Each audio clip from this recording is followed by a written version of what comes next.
Welcome to Diasporaa, the podcast where we share the remarkable stories of immigrants from the Indian subcontinent. I am your host, Aditya Mehta. Each week, we sit down with individuals who have made the journey and explore their experiences, their challenges, their triumphs, and we delve into their unique perspectives on adapting to a new culture while staying connected to their roots. Today, we're joined by Sonal Bhargava, a biopharmaceutical scientist based in Seattle since 2013. She is originally from a city called Dehra Dun in India and moved to the US, specifically Beaverton, Oregon, when she was 10 years old.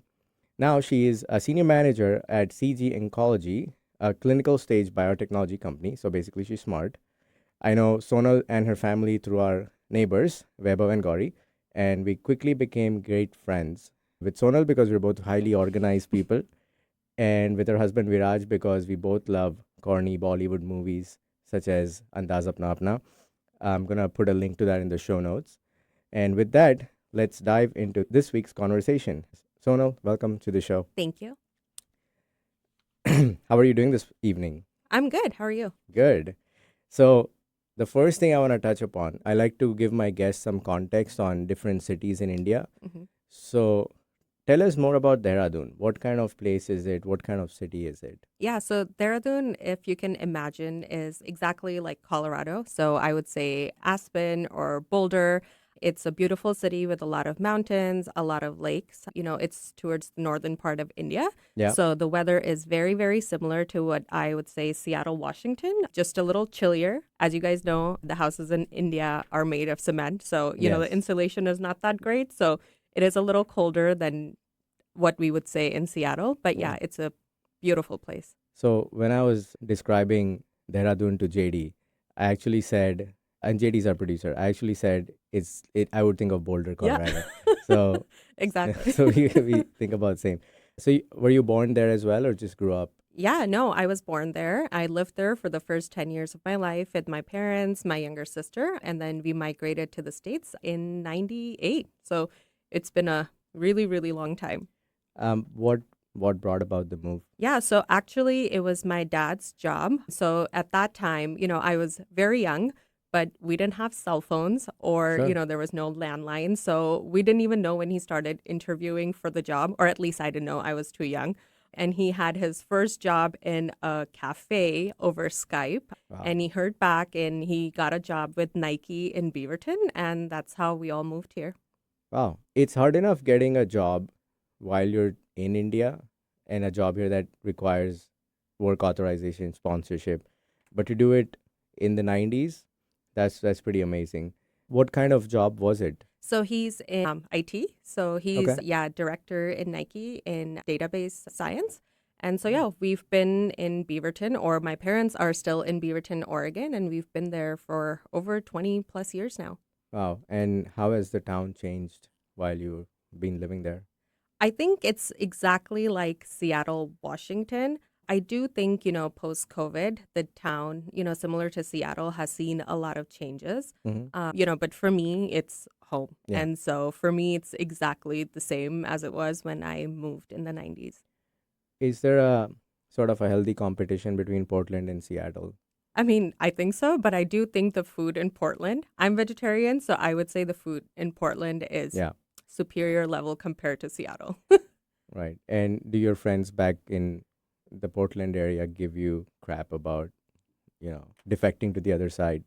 Yeah, I mean, the funny part is a lot of us moved to Seattle, Washington. Mm. But the good part is a lot of, my parents' friends and so family friends and, how I became friends with my friends who moved here, the parents all still live in Beaverton. So for all of us, it's a place to come home to during, Sure. weekends or any big events. And so I think that part kept us all connected.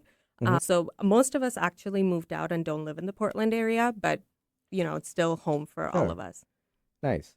Did you move during the summer or were you dropped into a new school in the middle of the school So year? we actually moved in November, and I remember it because it was Diwali. Hmm. And I'm sure a bunch of people know it's sort of the biggest Indian Yeah. festival. It's sort of like our New Year's. And so we landed on actually Diwali in November of 1999. And it was very, very crazy. That was the first time I actually had been on a plane. Wow. And so I, have very embarrassing stories just going up the elevator and then just, the motion sickness you experience with traveling across 24 hours. And, Yeah. we're 11. And so one of our family friends who we just found out that they were also living in Portland through my dad's cousin came and picked us up, and it was crazy. It was Diwali, and they took us to their home, and we sort of celebrated Diwali with them. And yeah, it's a blur, sort of the Sure. first few months, but I do remember distinctively the time Yeah. just because it was Diwali. The aviation buff in me would probably have asked you what airline you flew I and do what remember your that, Air France. and what your layover was and what kind of plane it was, but I'll leave that to avoid boring our listeners. So I guess at least you had a landing spot. It wasn't just, cold into a place where you didn't know anyone. So when my wife Prachi and I moved to Vancouver, we didn't know anyone. And we kind of just made our way to the hotel, and it was, so it's nice to have at least someone who can show you some ropes, and while you get going. And I think it's also a little bit easier when you have a job in hand when you move versus like just burning money for the first few months, right? And did your dad stay at Nike for a Yeah, long time? he's still Oh, there, he's still and there. yeah, and Wow, he's going to be retiring in a couple of years. So, but still at Nike. that's amazing. When I used to work in Amazon, if someone's stuck around for 5 years, they're probably more senior than 92, 93%. I think part of it speaks to the work culture of a company, but part of it also speaks to our generation. I would have employees in India who are, I guess, maybe 6 or 8 years younger than me. They will quit when they complete 12 months just cause. Yeah, I think part of it is also sort of the risk you want to take, right? He moved with his entire family. So Sure. I think that really played a part in sort of how much risk he wanted to take in a new country where, we had a little bit of family, Yeah. you could say, but not really everyone. So to Yeah. bring stability into the family and, getting us settled here, my mom wasn't working, he didn't really have the flexibility Sure. to have Yeah. that option. Yeah. It's one of those things that you get when you're actually in the position and you Yes. can't relate from an outside perspective.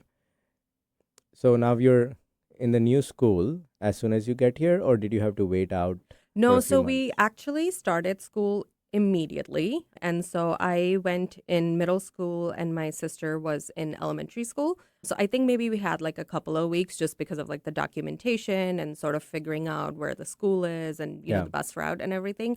But yeah, it was immediately we started. And yeah, that was a big shock.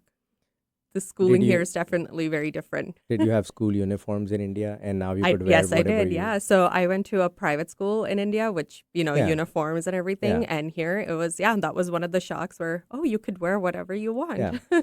In my school, you were allowed to wear your own clothes only on your birthday. And my birthday is during the summer vacations in So, India, so I never got to do yeah. it.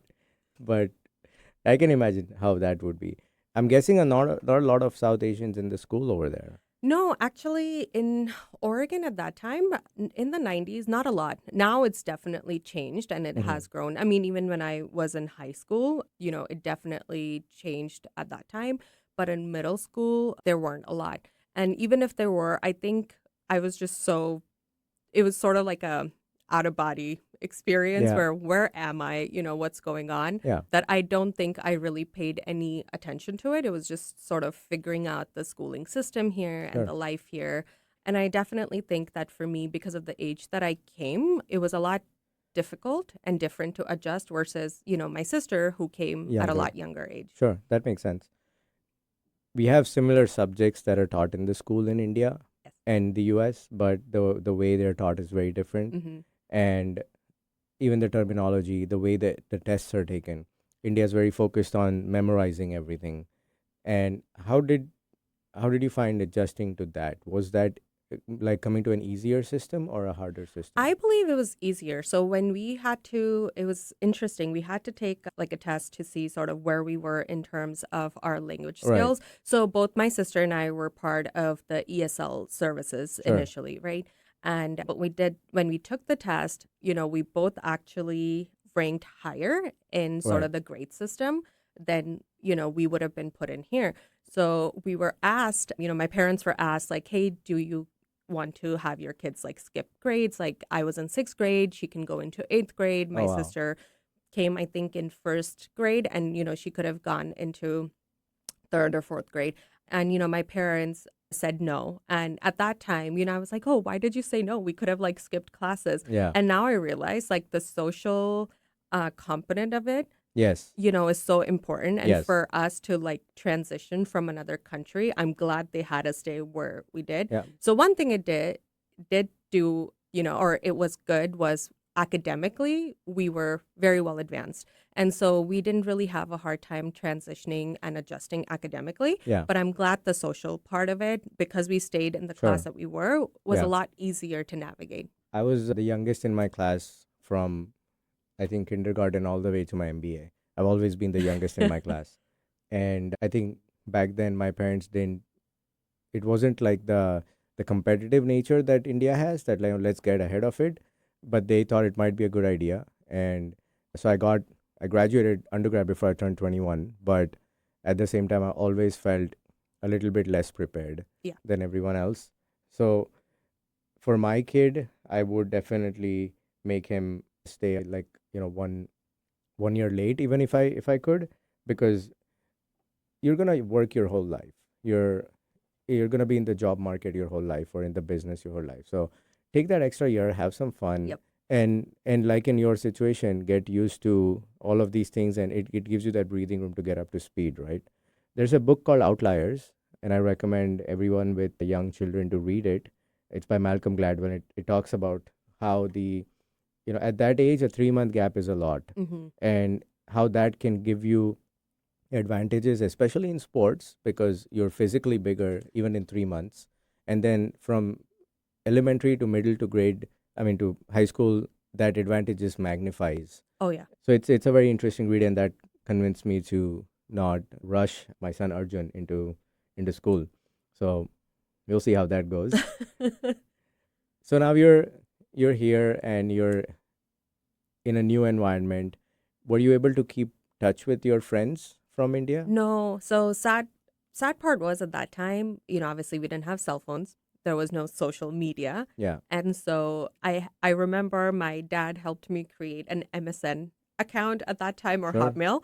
And so we would send emails. But again, in India, a lot of people at that time didn't have internet connections either. Yeah. And so to figure out like how to keep in touch was really, really difficult. Yeah. But one good part was, when I did get Facebook when I was in college and came on social media, I was able to find a bunch of friends. Nice. So, it's, you see their sort of life now and you see what they've done, but it's Yeah. not the same Yeah, as of it course. probably would have been. I changed schools a lot as a child.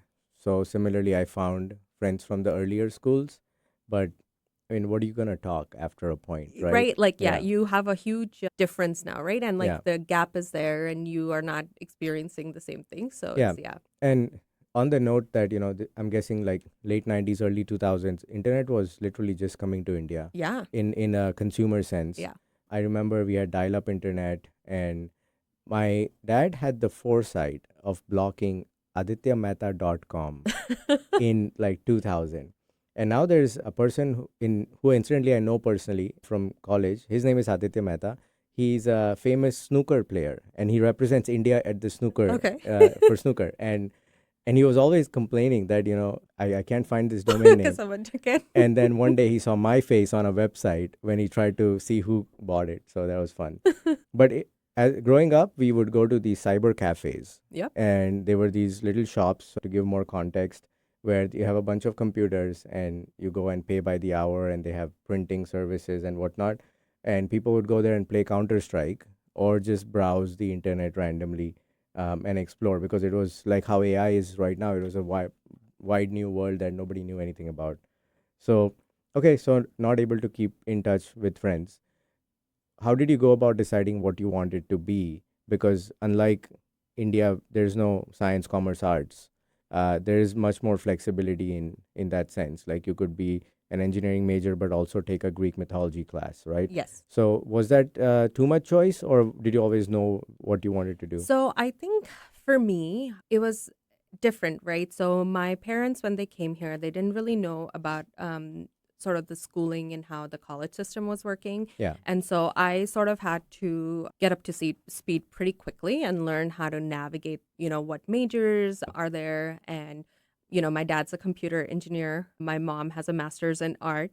So that was there. But for me, I think the deciding factor was, so my mom got diabetes, pretty for her age, pretty early. Right. And at that time, I was like, okay, so you have all these medicines and you have all these diseases coming. I want to be a scientist so I can cure some disease. Sure. And so for me, that was it. And I really, really liked science. And, I had a good aptitude in science and a good hold in math. So I was like, okay, I'm going to do bioengineering. And, in the early 2000s, it was a very upcoming major. There wasn't a lot of bioengineers Yeah. that I knew or even that I'd heard of. And so that's how I ended up picking the major and ended up going to Oregon State to do my undergrad. Great. So we're going to take a short break here. And when we come back, we are going to talk about, now that you're on the other side as a parent, how are things same and different? And we'll be back in no time. Welcome back. We are talking to Sonal Bhargava, scientist, mother, and a dear friend of mine. So we talked about your school and your college days and the start of your career. Move ahead a few years. Now you're a mother and you have a 7. Yeah, Yes. 7-year-old. He's going to be very upset if you say 6 because it's his Yes. birthday this month and he will Yes. be 7. Yes. Yes. So, and your husband Viraj has spent more time in India during his childhood years.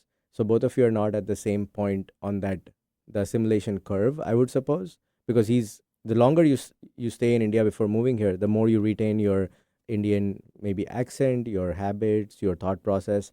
Was that ever, led to a difference in opinion on how to raise the child with that balance of the Indian and the American background? So I think what helped was, so Viraj also moved to America when he was 18 for Yeah. his undergrad. Right. And so, I wouldn't say like sort of defining years because obviously, your puberty and your sort of teen years he Yeah. spent in India, but sort of his defining years where you are sort of forming, formative opinions and stuff Yeah. was here. Right. And so I think one of the things that really helped and sort of had us come to the same sort of wavelength was the fact that his mom was a working mom. Mm-hmm. And so he had sort of seen that naturally growing up, Yeah. the importance of work and sort of balancing out the career for both sides of the parents, right? Sure. And, growing up and having to come and live an independent life here. And so I think that really helped us come on the same wavelength when it comes to sort of parenting. Yeah. And again, I think where the difference lies is he hasn't really gone through schooling here. Yeah. So, like the elementary school, middle Right. school, and high school. So all of that, it's sort of like he's living that now through our, son who's Yeah. going into elementary school. So I Sure. think that's where sort of the difference is the understanding of like, oh, what comes next? How do we approach certain Yeah. situations? Yeah. But, for sort of big decisions and everything, we're pretty much on the same wavelength. And I think part of that definitely is also he grew up in Bombay, in a very metropolitan city, right? Sure. He had working parents. He moved here himself when he was young. So I think that definitely Yeah. helped a lot. I think that was another touch point that led to Viraj and me being friends so quickly is that It's we're both Bombay. Bombay Gujaratis. So I see this with Prachi to some extent. We moved here to Canada together at the same life stage, but I had already spent 4 years in a previous innings, and that was as a college student. And it could go either ways. Like I could have a much better understanding of the schooling system, or all my benchmarks are that of a student. So it has taken me some time to kind of reset my default and not base it on a college student life in the Right. US. Yeah. So that's interesting. How has the immigrant child experience changed, in your opinion, from where you were in that position to now when Athar was in that position? So I don't think he's experiencing sort of the same things that we did, right? Yeah. So I would say his experience is very similar to probably my sister, right? So my sister, when she moved here, she was 6. So Right. same age as Atharv.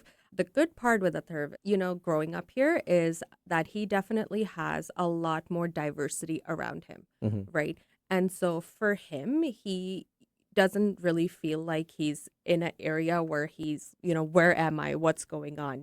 There's a lot more diversity celebrated, and, he has friends and family who have grown up here. And so he's seeing a lot of those similar things. So I don't think he's experiencing similar things where we were, like my sister and I were first generation immigrants here Yeah. who studied here. Sure. A third doesn't really have that. Yeah. Both of his parents, even like Viraj, for a significant part, has been here now, right? It's been more than 20 years. Yeah. And so, sort of us raising our child in this sort of generation and area is very different now compared to what my parents probably had to go through. Yeah. I think at that time, it was, always a struggle on, okay, how do we assimilate to the culture here and pick up all the good things from living in America, but Yeah. also sort of retain our, culture Yeah. and background. I think for them, that was always a lot of their concern because, Yeah. they heard that, oh, you're going to America, make sure, we talk in Hindi, or, they're able to speak to our grandparents. Sure. Athar doesn't really have the same challenges. All of his grandparents, speak in English, Right. So he doesn't really have to identify sort of with that culture shock Yeah. that we probably had to, or Right. our parents had to learn how to navigate. And even if there is a bit of a culture shock, you have much more resources Exactly. available, especially the like internet and a phone to learn pretty much anything that you need to learn about those differences. I mean, I think that's the challenge now, right? It's like too much of a social media exposure. Yeah. And how do you manage that versus, at our generation? Yeah. Do you feel like, as a general rule, in our generation, the parents are much more hands-on, often too hands-on with kids? Because when I was growing up, kids just grow up. Like, you don't have that kind of micro parenting, and it's good and bad. I'm not going either way, but do you feel that our generation is more involved in Oh, that for sense? sure. I think it's pros and cons, right? So I think being more involved, it's definitely great. You're able to be part of a lot of things that your kids are doing, right? Yeah. But on the flip side, I mean, and I can't speak for everyone, but for me, definitely what I've seen is that I definitely try to like remember sort of challenges that I have. And so I'm overprotective in the sense that, okay, I don't want him to go through the same thing. Sure. Right. So I think in that sense, yes, there is a lot of that, like, micro parenting going on where it's like, okay, I went through this. I'm going to make sure you're sort of in this bubble so you're not experiencing that. Yeah. But, you think about it, and that's not a bad thing. Sort of those Sure. challenges made me the person I am today. And I think helped me learn how to face a lot of these challenges. Right. But I do the same thing where I'm like, okay, no, I'm going to create this bubble because I don't want you to like, Yeah. get hurt. So Yeah, that's understandable. I had a question, but I forgot, so I'm going to come back to it at some point.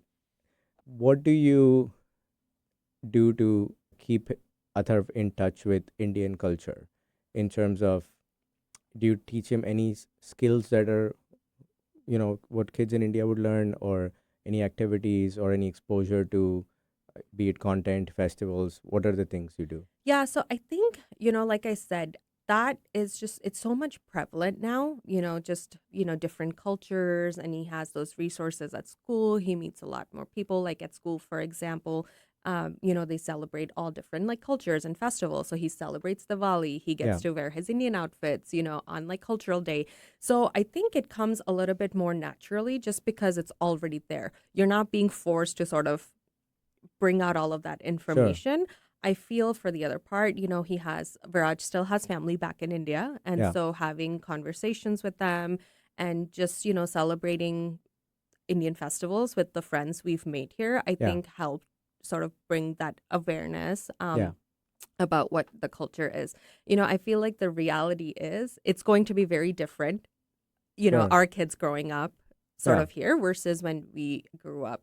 And Sure. sort of what I've seen is you just have to like let them assimilate as much as they can without sort of being that overbearing Yeah. parent on like, no, you have to do this or you Yeah. have to learn this. Yeah, our strategy has been to just throw everything at him and see what sticks. Exactly. So far, cricket, baseball, ice hockey, ice skating are kind of the things that have stuck the most. And I see sometimes Prachi try a little harder with the Indian habits. So she'll be like, "Why don't you learn chess?" Chess. And I'm like, "No, let's go watch the baseball game." So we do have a bit of kind of we're on different planes there, but that's the beauty of it. And I was talking on JD's radio show a few days ago, where the fact that I can talk like college sports or American sports, has only been an asset in Yeah, in forming relationships quickly with people. So I don't think it's necessarily a bad thing. But I do also feel that the way India is going, there's going to be so many opportunities there in the next whatever 50 years that you might have people like our kids who are born here actually consider living there for some time for whatever opportunity, because by being of Indian origin, they already have a bit of a head start. exactly. So Yeah. in that sense, it would be nice for them to know cricket or understand basic Hindi or Yeah. Gujarati. But with the languages, do you feel it's really hard after a point to have them stick to or at least be fluent in I a think so. language? So, as much as we try, so I think Viraj does a better job of teaching him Gujarati. Yeah. I personally, and that could be because I've grown up here. Hmm. I've been here for a really long time. Yeah. My first sort of go to is English, even Yeah. between my sister and I. So I am fluent in Hindi and I can speak that with my parents. But I think for me, English is very easy now. Sure. And so sometimes even I'm like, okay, how do you say this in Hindi for me to explain this Yeah. to you or what this word Yeah. is, right? And so it automatically comes. But I do feel like it is great to learn, different languages, because I think even if he doesn't stick with Hindi or Gujarati in the future, if he wants to learn Spanish or French, it will be a little easier for him Sure. to learn those languages. But again, I think I'm of a believer if I'm like forcing him to speak a language that predominantly a lot of his friends don't, Yeah. he's going to see it as a force versus like, no, I should do that because I Sure. want to. And so it's sort That of makes finding a sense. balance on like, okay, I want you to learn. So like you said, when you go to India and not everyone can speak in English, you're able to have a basic conversation. Yeah. But at the same time, I don't want you to force you to learn this, because the truth is predominantly all of his friends speak in English and their Yeah. common language is English. So till my son Arjun was 2 years old, we only spoke to him in Gujarati. He thought I don't speak English. And then we started introducing other languages. It really helps when grandparents are Yes. visiting. But as a result, his Gujarati has a Kathiawadi accent, which, for those who don't know, it's a part of Gujarat which has a very slang based Gujarati, and it's almost considered like a blue collar Gujarati. So he speaks that. And then those pronunciations carry over into English. So he has this weird mix of like all these languages. But I think now his R's are getting softer, and he's not able to pronounce those Gujarati words Gujarati with, words. with the offbeat alphabets and pronunciation. So we try. We'll see how long that lasts. Okay, that's great to hear. Do you ever kind of nudge him in different directions as far as careers go? Because that's a big thing in India. Is gotta be STEM career, engineer, lawyer, doctor. No, no. It changes. Like last year, he wanted to be a vet. Then this year, he wants to be a police officer. Then, he goes to his dentist. Oh, I'm going to be a dentist. So I think for both Viraj and I, the rule is just, study whatever you want to study. Yeah. And, just do well. Do well. Yeah. Do Just a good do job well. at it. Exactly. Yeah. It's better to be excellent in a mediocre profession than Exactly. mediocre in a excellent Excellent. profession. Yes. Great. Awesome. So when you have parents who have just moved with their kids, similar age, they don't have the advantage of spending a few years here as growing up.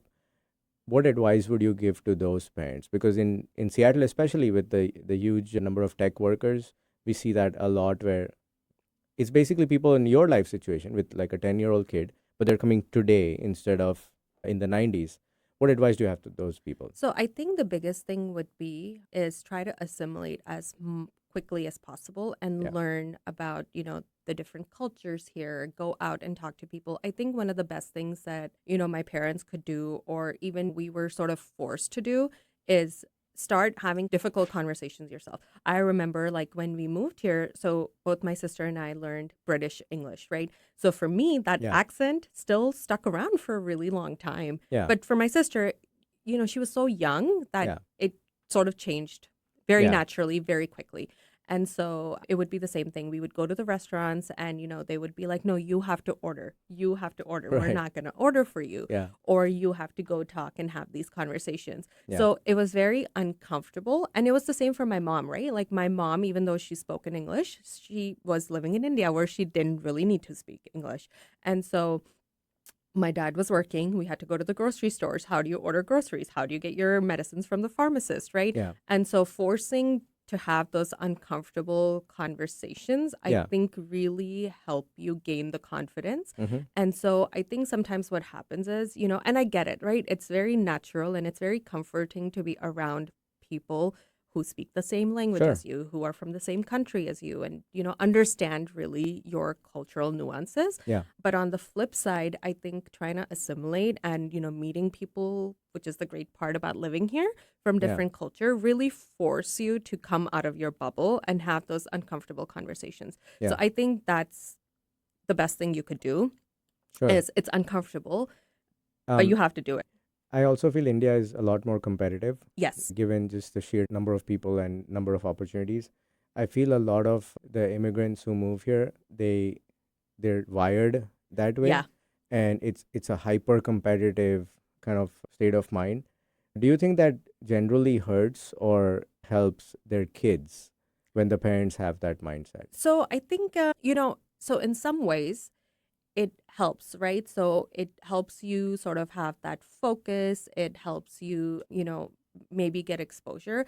But I also go through this and I feel like I get very overwhelmed when I see that hyper competitiveness, Yeah. right? Because for me, because of the majority of my time I've grown up here and my parents really didn't have that, I never grew up so competitive. Yeah. And so I'm on the flip side where I see that and I'm like, I don't know how to act. Like, I don't know how to like act around you or sort of like be in this nature because I feel like I don't want a turf growing up where he feels like he has to do certain things because that's what's expected of him and Yeah. sort of that South Asian Yeah. culture bubble, right? Certain things by certain age. And Exactly. then when you do this, you move on to the next step. Right. And so Regardless. he has to sort of figure out his Sure. own life pathways. And I Yeah. think what we could do is sort of guide him. So I think in that sense, maybe that will help, right? You can Yeah. help guide him in a certain way. We were at a open house in my son's school, and they had these little booths with all these activity providers like the soccer Yeah. guys. And so one of them had this big board saying kids learn motor skills in a non-competitive environment. And I heard one of the other parents, I'm assuming she was Indian but South Asian for sure, she was like, non-competitive, what's the point? And I get it, like, that you're wired that way, but you know kids can learn even if it's not competitive. It doesn't always have to be. And Arjun's in a very, very competitive state right now. Yes. So everything is that. So I'm hoping that kind of balances and evens out after some point. On that note, we're gonna take a short break, and when we come back, we'll talk about Sonal's current role, her career, and her plans for the future, and her advice to other new immigrants. We'll continue that topic as well. Right back. Welcome back. We're talking to Sonal Bhargav, our guest for today. So we were talking about advice for new immigrants. If you came today, would you do anything differently than what your parents did back then? I don't think so. I think, as challenging, okay, I'll take that back. Maybe I would have come to a place which had a little bit more Southeast Asian. But, at that time, obviously, how would you know that? Yeah. And again, I think part of that would have been just to sort of have that ease, particularly for ourselves. Yeah. And again, that's coming in, in your late 30s. I do definitely think that would have been a little easier. Sure. But would I change sort of knowing what they had done? Probably not. Yeah. Okay, that makes sense. If a new immigrant comes here and they long for, the familiarity, and they live in a neighborhood which is other people just like them. With India, I feel like because it's such a diverse country, if there are 10 Indians in a university, everybody hangs out together. But like I went to UT Austin and there were maybe 2,500 Indians. The Bombay folks hang out separately, and the Delhi folks hang out separately. So when someone comes in and goes to this neighborhood where everyone's like them, you get into a comfort zone really quick.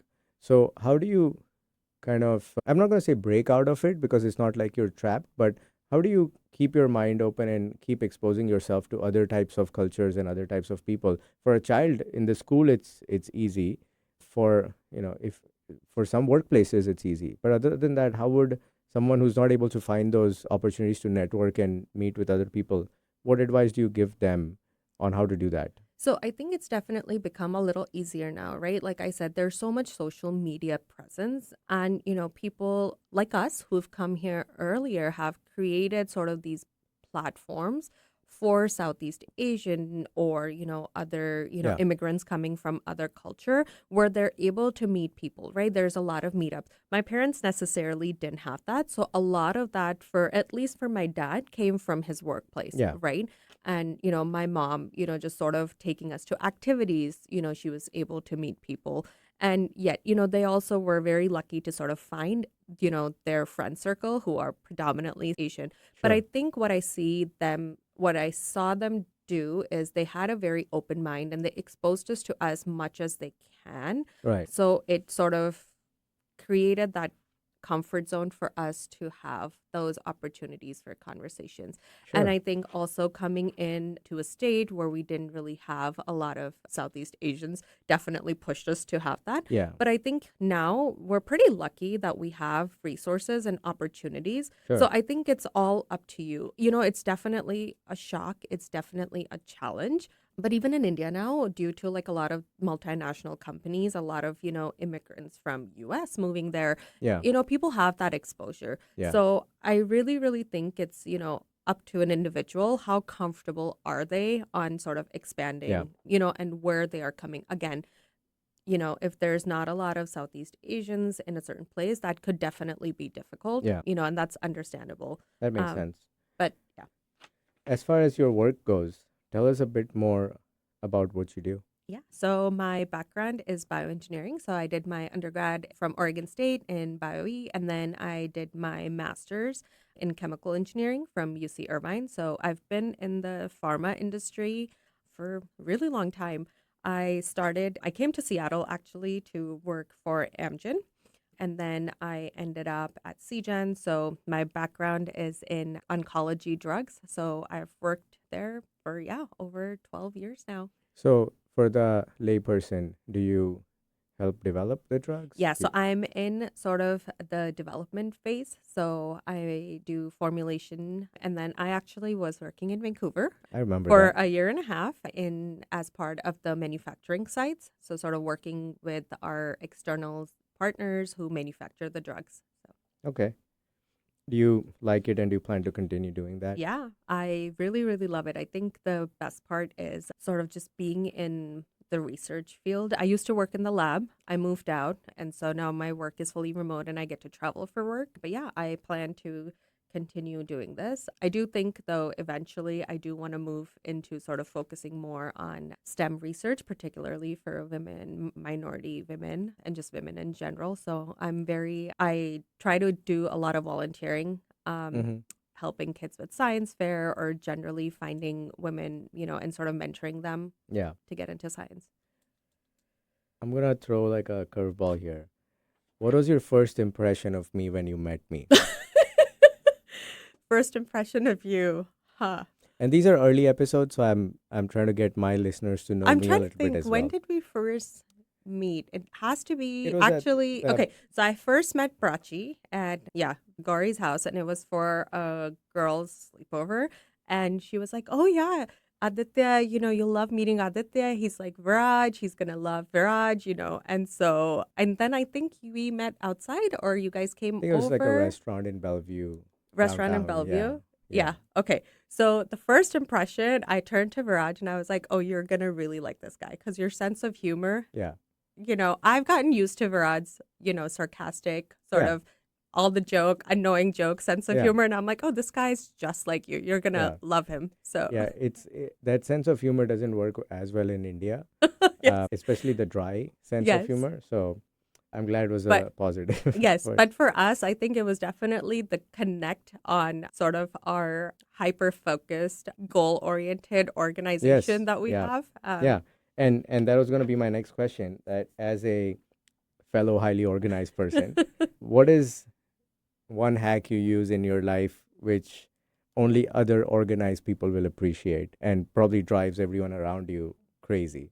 Okay, I don't know if it drives people crazy because Virat tends to ignore my hyper focused organizational skill, but I have a calendar where it's like color coded with Yeah. everyone's activities. Yeah. And I think that's the only thing that works for me. Like I'm sure you understand as parents and you There's have no your other own way like to do it. exactly. And so just, having everyone's activities or appointments, and it's also like a sanity check for me when I am Yeah. planning like, months down the future, Yeah. and it's like, oh, what do we have going on that day? Yeah. So, Yeah, it surprises people when someone's like, "Hey, when did we meet last?" And I'll just like search it and be like, "Yeah, it was 28th January and we did this." And I remember it took me 45 minutes to get there. And they're like, "Why do you have all this recorded?" And I said, "That's just how I am." yeah.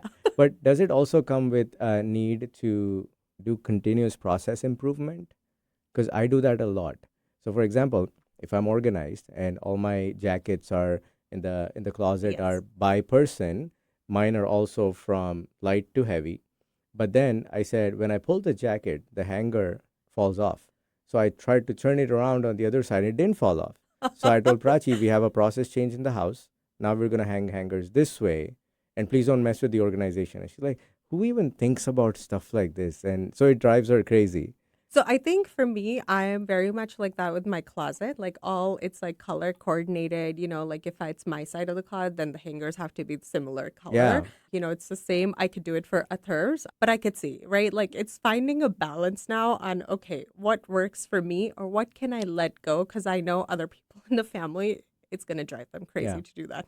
Are the currency notes in your wallet organized by So denomination? I actually do not carry any notes. Okay. Surprising. So it's all cards. Mine are in denomination and often also separate by currency because I already always have Canadian dollars, Oh yeah. sometimes random Indian rupees.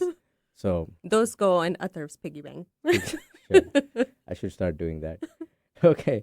I think I'm actually out of questions. So let's move on to our weekly segment. Every week we do some lighthearted segments that where we ask our guests some questions about things related to being from our part of the world. So why don't we spin that wheel and see what we land on?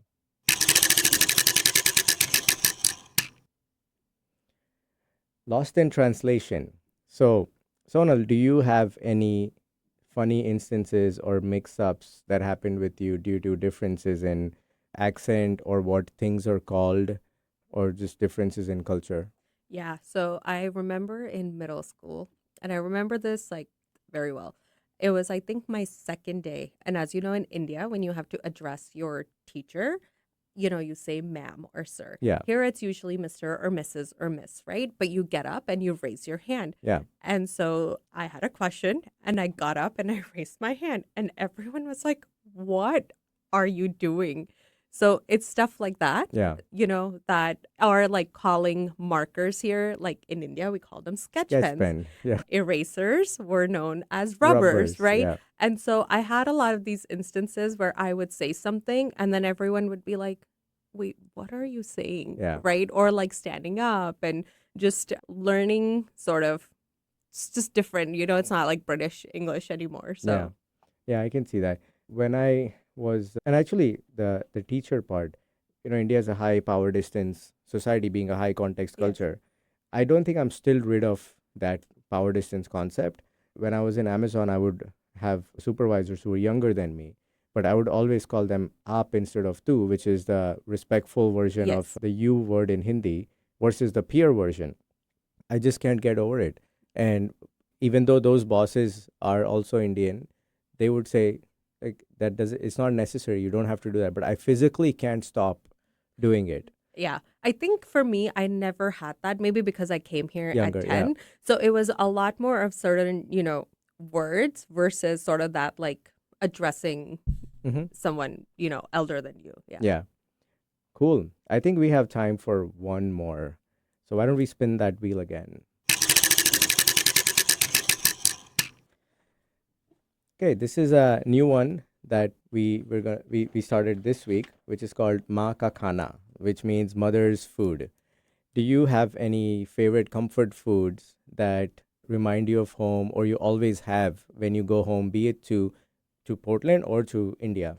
So I wouldn't say India so much now, but I definitely, going to Portland, even now at this age, I tell my mom, I'm going to tell you all the list and you have to make this Yeah, food. And one of those things is pav bhaji. of And course. so I know people, you probably won't agree with me, but I went to India the first, after marriage, we've gone to Bombay. That was my Yeah, first time. And I had the pav bhaji. yeah. And, Viraj took me, he's like, oh, this is the best place in Bombay. And I was like, no, this does not taste like my mom. Yeah, And so I'm very particular. Like pav bhaji for me is like only my mom's like handmade pav bhaji. I I think cannot. for Bombay people, pav bhaji is almost sacred. Yes. It's a dish you which has bread, almost like dining roll Mm-hmm. type bread, and it's a mashup of a bunch of different veggies and a bunch of different masalas and spices. But it tastes like heaven. And I want to know what Viraj where he took you and what he's claimed to be the best one, because I have very strong opinions about it in Bombay, I mean, even now especially. when he makes it, I always tell him it's not like my Yeah. mom. We all have our like hole in the wall pav bhaji Yes. places, and everybody swears by them. Uh, or for like other stuff like dosas. That's I think the longest standing dispute Prachi and I have in our 13 years of marriage is which The dosa is longest. better. That's literally no one will cede any ground to that. Well, that brings us to the end of today's episode. Thank you for listening to Diaspora. We hope you enjoyed hearing Sonal's interesting and exciting story. Remember to check out our show notes for links and more information about the topics. And I'm going to link to Pav Bhaji as well that we discussed in today's episode. You can find Diaspora on all major podcast platforms and subscribe to our channel on YouTube. If you like this episode, do consider following us on Instagram or leaving us a 5-star review. Diaspora is part of the Staying Power network of shows and podcasts, all of which are dedicated to inspiring listeners to build lives of meaning, connection, and value. You can find the Staying Power network of shows wherever you get your podcasts. We will be back next week with another interesting story from the South Asian diaspora. Until then, take care and stay curious. Sonal, thank you so much for coming. Thank you for having me.